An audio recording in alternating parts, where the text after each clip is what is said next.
Now they say you let a steak rest to let it rest as long as you cooked it. I don't kind of agree with that because then it might get a little bit too cold. So I usually let it rest for about 5 to 6 minutes. Oh, no, right? Wasn't it just...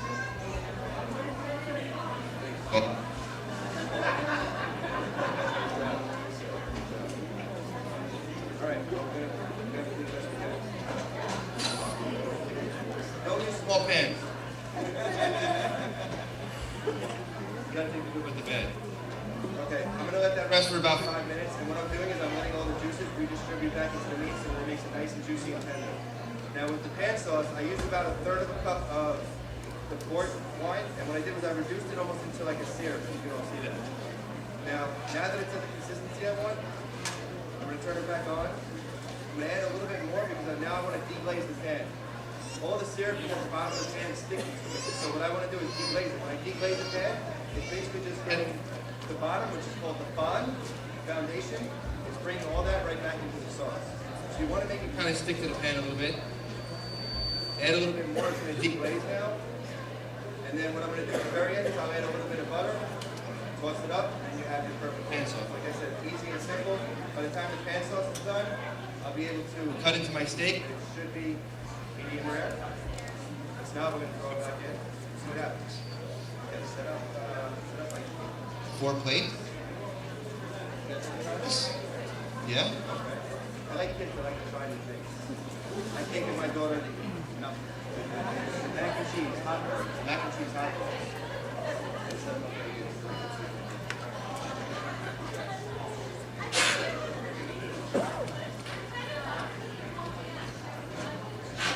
Everybody always asks butter or margarine. I don't know what margarine is. I never use margarine. I use margarine, switch to butter. And anytime I use a butter, I use unsalted butter. Because if you use salted butter and you keep adding salt and sweets and this and that to the dish, it might come out too salty. If you add unsalted butter, you can always add salt. You can never take it out. Okay, so you got the question, right? Who can tell me how old I am? Oh, come on. Who had the hand up back there? 37. You get to try it. My help is a definite try. Now with the pan sauce, you only want like maybe a tablespoon of butter. You don't want too much. And you're just going to whisk it in. Now the berries have been in here the whole time. They should be able to break down nice and easy. So now you're going to get that berry flavor, the blackberries and raspberries in the sauce as well. You want to incorporate the butter as good as you can so it emulsifies and basically combines with the port wine. So when Marvin asked me to do this, I had to think outside the box. I love chocolate and I love steak, and I figured why not put them together. I would recommend trying the chocolate peanut butter cup burger. If you have the stomach for it, I do. It's absolutely amazing. Done. I'm sorry about the sound. I gotta get it fixed. Does anybody know the correct way to cut a steak? Hands. The correct way to cut a steak. Against the grain? With the grain or against the grain? Against the grain, correct. Why do you cut it against the grain? Keep the juices in. Keep the juices in. Keep the juices in. No.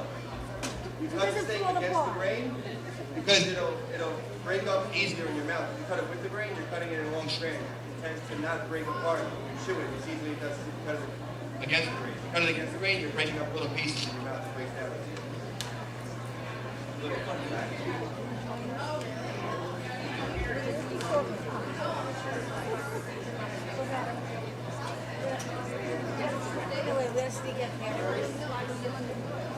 Oops.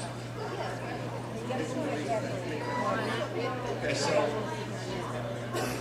come on up. Come on up.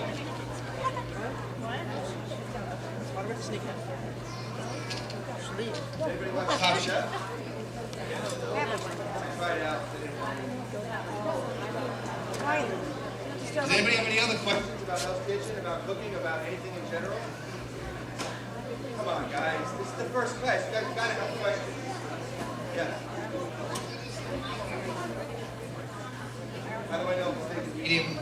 touching it. Just kind of tend to burn. Right now, I think it's medium rare. I'm gonna cut it down.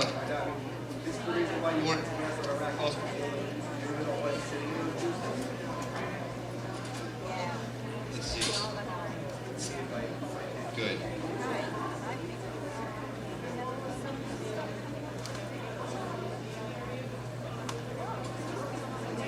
So I let it rest for about 5 minutes, and now that it rested, I'm going to start plating the dish. Now, when I do a dish, I come up with it in layers, like I said. I start with the bottom plate and work my way up.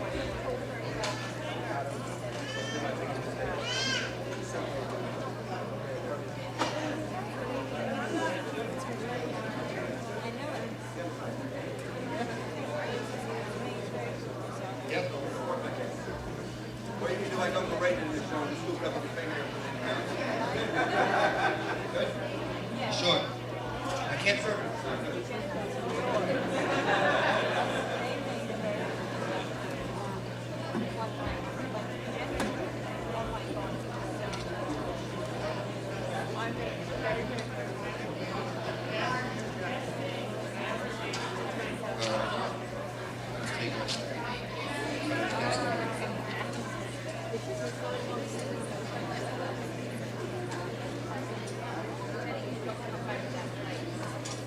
Do you know the correct way to hold a knife?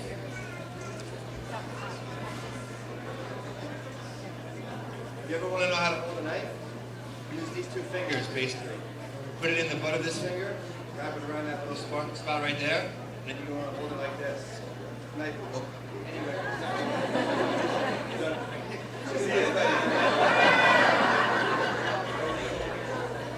Don't worry, I'm gonna. Oh, I see.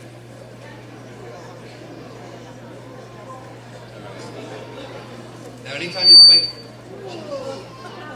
clean. All right, when you plate something, you try to make it as appealing as possible.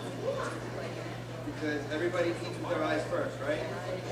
That's one of my biggest things. If somebody's eating, if something comes to my table and it doesn't look appealing, chances are it's not going to taste good. My mind's telling me it's not going to taste good. If something comes to my table and it looks amazing, chances are my mind's always going to taste amazing.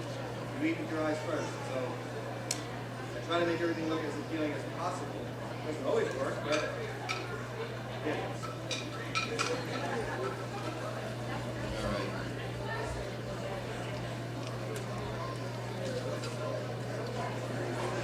Now remember, this recipe is just for you guys on Facebook, okay? So don't tell anybody, please.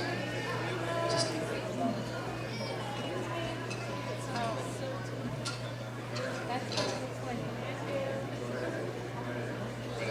please. Give our review to everybody. Yeah. There's a-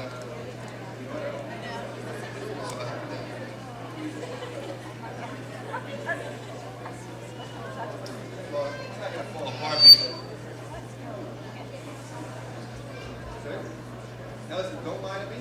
Don't just say it's good because I'm up here and you're down there. That's it, right? Another thing I learned about the white chocolate risotto, when I first made it, it got cold and I left it on the stove, and then all of a sudden I forgot that it wasn't warm, and I tried it, and now I got dessert. It's kind of like a tapioca pudding or something. It's just simply amazing. You can do it either way. Is it good? That's the one question I ask you if you have one. I do, and you have to come back at 2 o'clock and then you get more questions, right? Right, so let me get this up to you. Oh guys, you know, you can't share with your loved ones when you're sitting down. You know, it's good.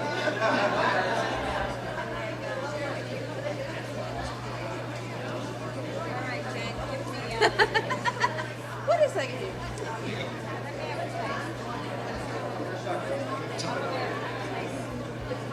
These are my biggest judges right here. The next generation of cooking. Good?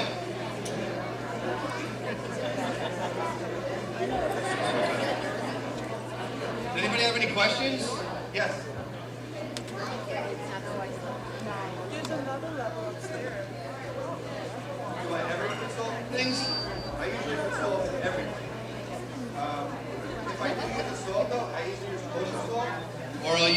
pink Himalayan salt.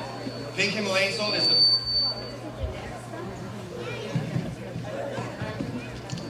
technical difficulties.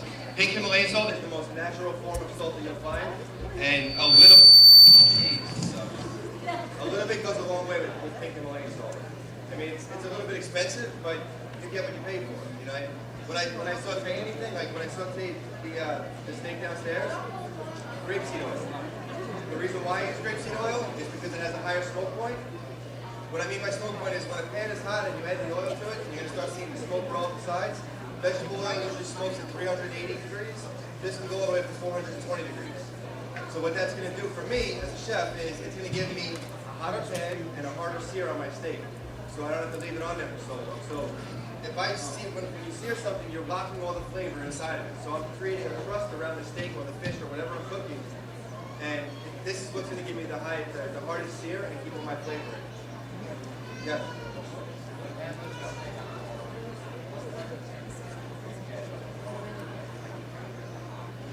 What type of temperature on a barbecue should you get? I would say 425. If anything you do with meats, I would keep it at 400 to 425, unless you're doing like a pork or something like that. Low and slow is the way I always do it. I mean, if I make ribs, it takes me like 10 hours to do ribs. Because I'll wrap them in cellophane twice, and then I'll wrap it in aluminum foil twice, and I'll put it in at about 185, and leave it in there for like 10 hours with all the spices on it.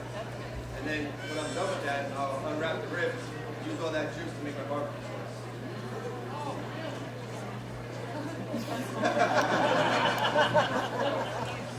That's good. Questions? Any more questions? Yes. Well, depending on the snowstorm that we're supposed to get, that's the biggest concern.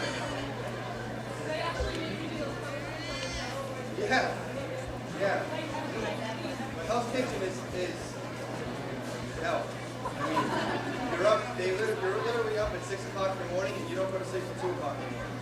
So you get 4 hours of sleep a night, and they let you sleep enough so you don't die, and they let you eat enough so you don't die.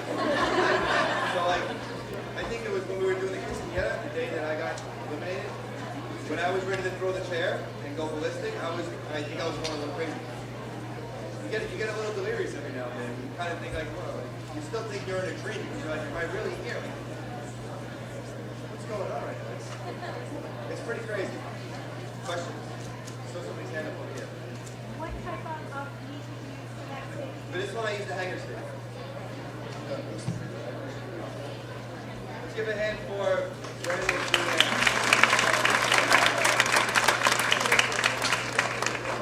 Any other questions? I like you. How's Kitchen? He asked me what made me want to become a chef. I have done everything under the sun as far as work. I've managed a hip-hop group here on Long Island. I've worked at the Gap here on Long Island. I worked at Wild Pair Shoes. I go to the film hall. So I was playing out Buggy for a while. I've done construction. I've done mortgages. I've promoted nightclubs. I've owned a mobile detailing company. I've done a custom clothing line. Like, I've done everything. And I was doing mortgages in 2007. We all know what happened in the mortgage industry 2008, 2009. Nobody could get a loan. I couldn't make any money. My daughter was born in 2008, so I needed something to do. And when I was in the military, I was a cook.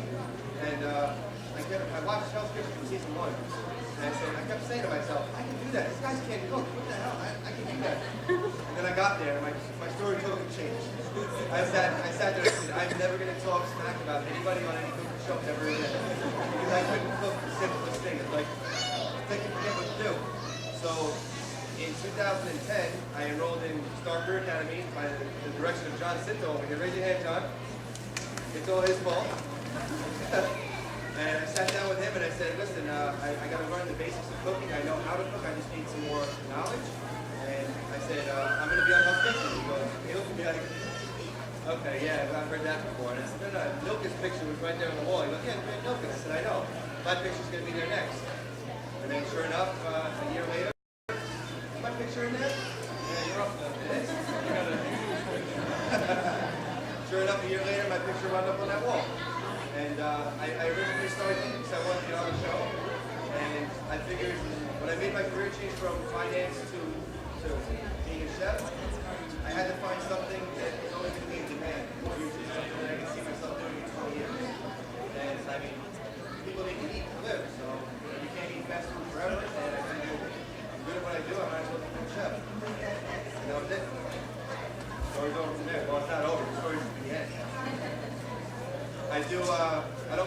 restaurant right now. I just moved up to Pennsylvania for a job offer that didn't work out for me.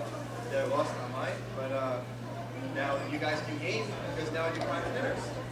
So if, let's say you wanted to have 10 friends over for a dinner. If you all went to a steakhouse, 10 people, 3 courses, 4 bottles of wine, what do you think you would spend? Over $1,000, $1,500. I estimated it around with tax, gratuity, tip, and all this other nonsense. You're looking at $1,500. I can do that for cheap. So if you ever want, it's a good idea, right? I know. So now what I do is I did one in Baltimore a couple weeks ago. I have another one coming up next week. I'm being going out to Wisconsin to do a demo next week. I'm doing a dinner party in LA in April. So get 10 of your local friends.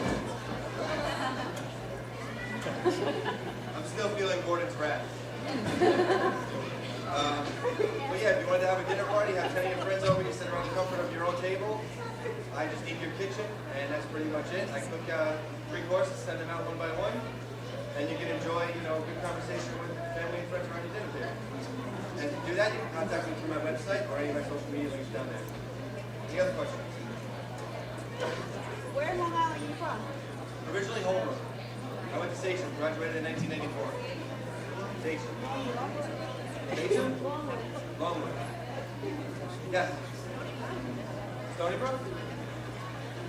Any other questions? It's that lady's fault that I got a Hell's Kitchen right there. She's the casting agent. Queenstown. And you know what?